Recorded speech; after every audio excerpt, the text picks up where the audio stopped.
कसं आहे माहीत आहे ना, आमच्या घरचा एखादा सदस्य कुठे गेला ना का एवढा गराडा येऊन पडते आईवर आणि मावरच फक्त. आता आईची तब्येत बरोबर नाही तरी आईली बैलायले चारा टाकू राहिली. आता एवढा मोठा पसारा मला बी आवरा लागते बाहेरचा, म्हणून आईले चारा टाकायला लावला.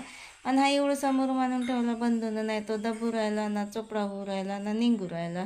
तो त्याचं तर एवढं टेन्शन आलं, कलाई सगळी जाडजूड करून घेतली. मग मी आता प्लॅटफॉर्म धुयाचाच आहे, संध्याकाळ सकाळ आम्हाला दोघी माहिली केली हेच कामं.